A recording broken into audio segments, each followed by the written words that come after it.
नमस्कार। Standard 7 chapter number 13 exponents and powers. Friends, ये exponents and power क्या है उसको पहले समझते हैं। कोई भी बड़ा डिजिट हो, उस बड़े डिजिट को हम स्मॉलर डिजिट के फॉर्म में अगर उसको दिखाएं तो उसके लिए मैथमेटिक्स में जो यूज होता है, मतलब जिस टर्म का यूज होता है उसको कहते हैं एक्सपोनेंट्स एंड पावर्स। जैसे कि मान लीजिए कि हमने एग्जांपल लिया 10,000। अभी 10,000 लिखना है तो उस 10,000 को हम स्मॉल फॉर्म में लिखें तो किस तरह से लिख सकते हैं। तो हम क्या करते हैं, इस 10,000 में 4 जीरो है, मतलब हम 4 टाइम 10 लिखेंगे तो भी इस सभी का मल्टीप्लाई करेंगे तो 10,000 आएगा। अभी 10 कितनी टाइम्स है, 4 टाइम्स। तो हम स्मॉल में मतलब कि सिंपली 10,000 को 10 4 इस तरह से लिख सकते हैं। इसका मतलब क्या होता है कि 10 है वो 4 टाइम्स मल्टीप्लाई होगा। इसको कहते हैं एक्सपोनेंट्स एंड पावर्स। यहां पे ये जो 10 है उसको कहते हैं बेस, एंड जो ये 4 है उसको कहते हैं एक्सपोनेंट्स। इसको किस तरह से पढ़ा जाता है, 10 raised to power 4, 10 raised to power 4 और fourth power of 10, fourth power of 10। 10 है वो बेस है एंड 4 है वो पावर है। मतलब समझ लो कि हमने यहां पे 5 की 3 पावर, मतलब 3 पावर ऑफ 5 ऐसा हमने लिखा। इसको क्या पढ़ेंगे, 3 पावर या थर्ड पावर ऑफ 5 या 5 रेज्ड टू पावर 3। इसका मतलब क्या होता है कि जो 5 है वो 3 टाइम्स लेना है, 5 इंटू 5 इंटू 5। इसको हम मल्टीप्लाई करें तो 5 5 सा 25, 25 5 सा 125, मतलब 125 को हम 5 पावर 3 इस तरह से लिख सकते हैं। तो बड़े बड़े जब नंबर्स होंगे जो हम आगे एक्सरसाइज में देखेंगे, उस बड़े नंबर्स को हम इस तरह से दिखा सकते हैं। जैसे कि अर्थ एंड सन के बीच का जो डिस्टेंस है वो तो करोड़ों में आता है। हाँ, 1 के पीछे कितने सारे जीरो लगते हैं। डायमीटर ऑफ अर्थ वो तो कितने सारे डिजिट्स में आते हैं। तो वो सारे डिजिट को याद रखना है, या समझो कि एक डिजिट कहीं पे मिस हो गया तो इधर से उधर हो जाता है, तो उस वक्त ये एक्सपोनेंट एंड पावर जो है वो काम आता है। तो इस चैप्टर में हम इस एक्सपोनेंट एंड पावर को समझेंगे कि पर्टिकुलर कोई नंबर दिया जाए, उस नंबर को किस तरह से एक्सपोनेंट में लिखा जाता है, या फिर एक्सपोनेंट फॉर्म को नंबर में किस तरह से लिखा जाता है। जब भी आपको इस तरह से एक्सपोनेंट फॉर्म दिया जाए तो उसको उसकी वैल्यू क्या होती है वो देखेंगे, कौन ज्यादा है मतलब कौन ग्रेटर है कौन स्मॉलर है वो देखेंगे। पर्टिकुलर कोई नंबर को प्राइम फैक्टराइजेशन करके उसको एक्सपोनेंट फॉर्म में दिखाएंगे। वो सब कुछ हम इस चैप्टर में पढ़ेंगे। तो शुरुआत करते हैं exercise number 13.1, question number 1। First one, find the value of.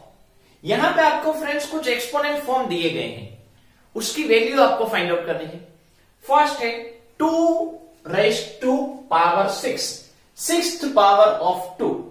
इसका मतलब क्या होता है कि जो 2 है वो 6 टाइम्स मल्टीप्लाई हो रहा है, मतलब 2 into 2 into 2 into 2 into 2 into 2 कितनी टाइम्स, 1 2 3 4 5 6। 2 है वो 6 टाइम्स। अब इस सभी का मल्टीप्लाई करो, वो हमारी वैल्यू कहलाएगी। तो 2 2 सार 4, 4 2 सार 8, 8 2 सार 16, 16 2 सार 32, 32 2 सार 64। तो आंसर क्या आया, 64। आप सभी का मल्टीप्लाई कर रहे हो, उसमें आप पेयर भी बना सकते हो। जैसे कि 2 2 सार 4, 2 सार 8, इस तीनों का आंसर क्या आया, 8। यहां पे भी रिमेनिंग 3, 2 2 सार 4, 2 सार 8, इसका भी 8 आया। 8 8 सार 64। तो आपको आंसर इजीली मिल जाता है। ओके, नेक्स्ट है 9 raised to power 3। 3 power of 9। तो इसका मतलब क्या होता है 9 इंटू 9 इंटू 9। अभी 9 इंटू 9 इंटू 9 यानी क्या, तो 9 9 सर 81। 81 इंटू 9 मतलब क्या नहीं पता, तो मल्टीप्लाई करना आता है। 81 इंटू 9, 9 1 सर 9, 9 8 सर 72। तो यहां पे आया 729। फिर है 11 रेज़ टू पावर 2, मतलब क्या हुआ 11 इंटू 11। अभी 11 इंटू 11 यानी मल्टीप्लाई कर दो 121। अगर आपको नहीं आता है तो मल्टीप्लाई करके आगे बढ़ो। नेक्स्ट है 5 पावर 4, 5 रेज़ टू पावर 4, मतलब 5 इंटू 5 इंटू 5 इंटू 5। 5 5 सा 25 याद रखो, 5 5 सा 25 याद रखो। 25 इंटू 25, 25 इंटू 25 नहीं पता चल रहा है, मल्टीप्लाई कर दो। वीडियो को पॉज करो, मल्टीप्लाई करो और चेक करो कि आपका आंसर क्या सही है। आंसर आएगा 625। ओके, तो ये हमने फाइंड आउट की वैल्यू। दूसरा क्वेश्चन है express the following is exponential form. अभी रिवर्स दिया गया है। एक्सपोनेंशियल फॉर्म में यहां पे जो दिया है उसको एक्सपोनेंशियल फॉर्म में दिखाओ। मतलब 6 कितने टाइम से 1 2 3 4, तो 6 है वो बेस के फॉर्म में आएगा और 6 4 टाइम से मतलब उसकी पावर 4 होगी। जो डिजिट दिया गया है, जो नंबर है, अल्फाबेट है, वो बेस कहलाएगा और वो जितनी टाइम से वो उसकी पावर कहलाएगी। अभी सेकंड है टी, अल्फाबेट टी, तो टी कितनी बार है 1 2, तो हम क्या लिखेंगे टी पावर 2। नेक्स्ट है बी 1 2 3 4, मतलब वो बी पावर 4। फिर है 5 एंड 7, दो क्वेश्चन मर्ज दिए हैं, तो 5 कितनी टाइम से 1 एंड 2, तो 5 पावर 2 मल्टीप्लाई 7 कितनी टाइम से 1 2 3, तो 7 पावर 3। नेक्स्ट है 2 एंड ए, दो क्वेश्चन फिर से साथ में, तो 2 कितने टाइम से 2 बार, तो 2 पावर 2। ए कितनी बार है 2 बार, तो ए पावर 2।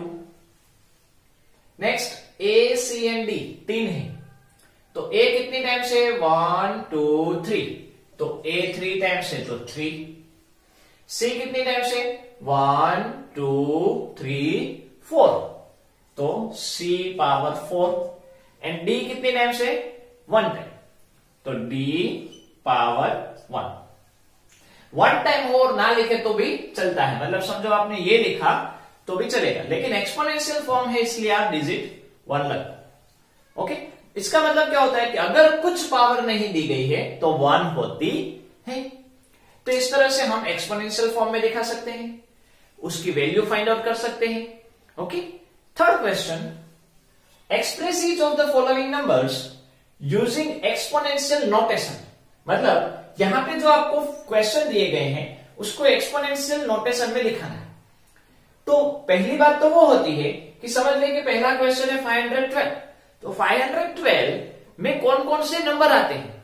जैसे यहां पे कैसे 2 5 7 दो नंबर थे, तो 512 के पहले प्राइम फैक्टर्स निकालने हैं। प्राइम फैक्टर्स निकालने के बाद हमको पता चलेगा कि कौन सा डिजिट कितनी बार आ रहा है।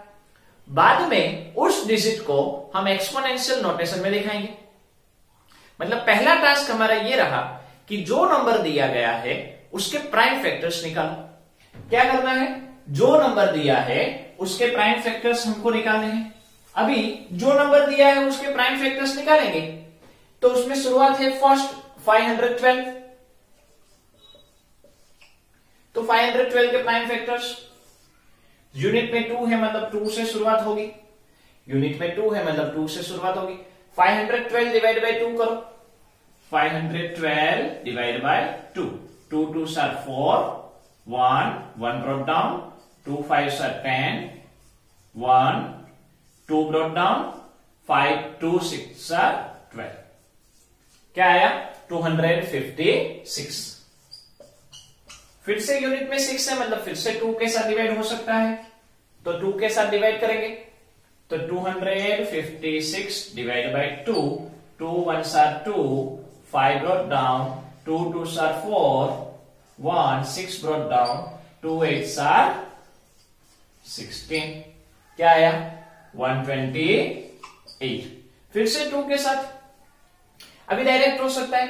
12 का हाफ 6, 8 के हाफ 4, फिर से 2 के साथ 6 के हाफ 3, 4 के हाफ 2, फिर से यूनिट में 2 है तो 2 के साथ होगा 32 के हाफ 16, फिर से 2 के साथ 8, फिर से 2 के साथ 4, फिर से 2 के साथ 2 एंड फिर से 2 के साथ 1। मतलब प्राइम फैक्टर में 2 कितनी टाइम्स है? अकेला 2 डिजिट ही है, मतलब अकेला नंबर 2 ही है, तो 2 को ही देखो। 1 2 3 4 5 6 7 8 9। मतलब अगर हम लिखेंगे तो 512 is equal to 2 into 2 into 2, 2 into 2 into 2, 2 into 2 into 2। कितना बड़ा हो गया, जगह भी रोकता है। अगर हम एक नंबर मिस कर गए तो गलत हो सकता है। इसकी वजह एक्सपोनेंट फॉर्म में क्या हो गया कि 512 is equal to 2 power 9। Okay, मतलब 2 को 9 टाइम्स ले लो तो आपको 512 मिलेगा। तो ये हुआ एक्सपोनेंट फॉर्म, जिसके अंदर आपको बड़े बड़े नंबर को इस तरह से सिंपली प्राइम फैक्टर में कन्वर्ट करके आप आगे बढ़ सकते हो। तो आपको ये समझ में आ गया होगा आपको किस तरह से लिखना है। समझो एग्जाम में पूछा जाए या फिर आप फेसबुक में लिख रहे हो तो 512 लिखकर आपको ये लिखना है। बाद में आपको ये 512 को मल्टीप्लीकेशन फॉर्म में दिखाना है और बाद में आपको पावर के फॉर्म में दिखाना है। तो इसी तरह से जो हमारे क्वेश्चन है वो क्वेश्चन आप सोल्व कर सकते हो। तो दूसरा क्वेश्चन आपको जो दिया गया है उसमें हम देखें तो 343। तो 343 में क्या होता है?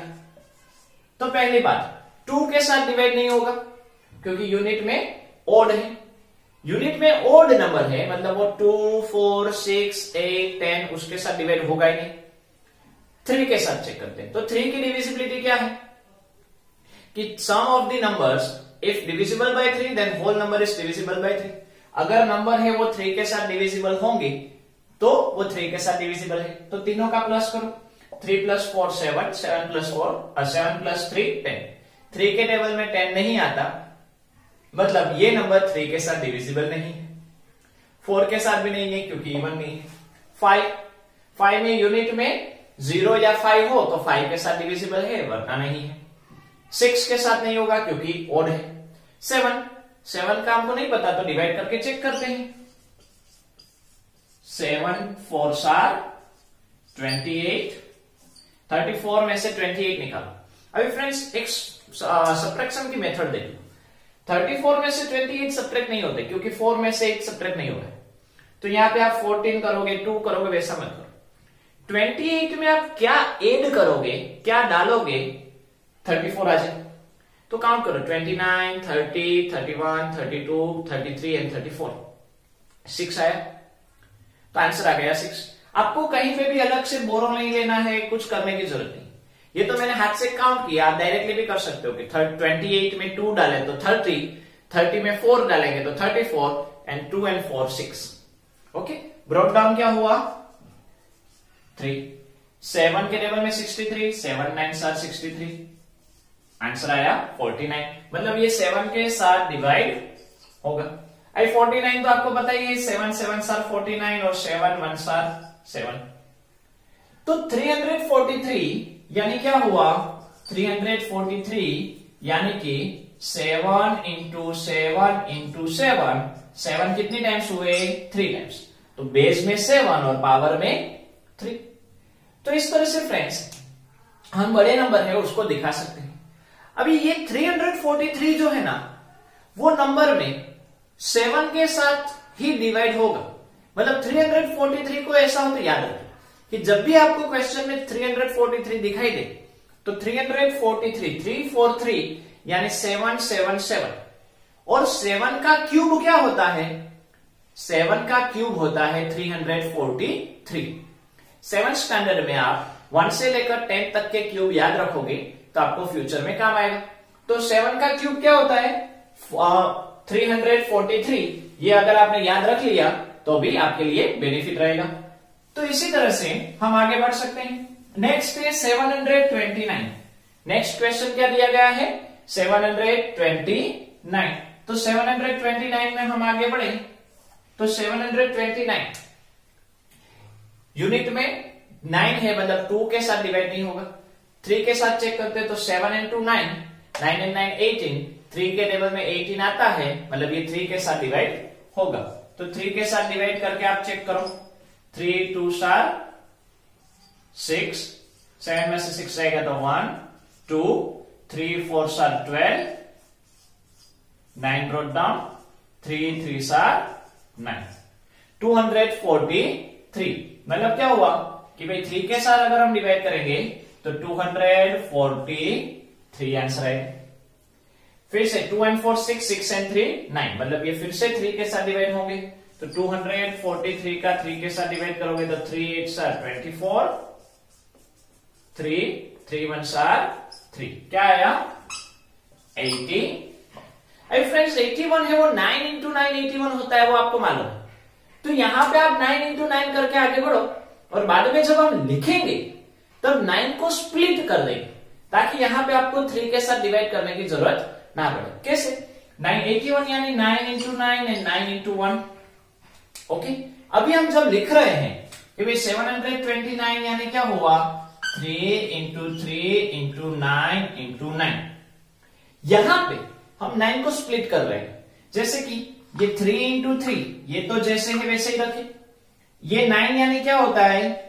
3 into 3 9 होता है, मतलब हमने इस 9 की जगह पे 3 into 3 लिखा। फिर से इस 9 की जगह पे 3 into 3 लिख सकते हैं। अभी देखो 3 कितनी टाइम्स हुआ? 1 2 3 4 5 6, मतलब 3 power 6 ये हमारा आंसर हुआ। दूसरा, अगर आप थोड़ा सा ऑब्जर्वेशन करोगे तो क्वेश्चन में ही आंसर होता है।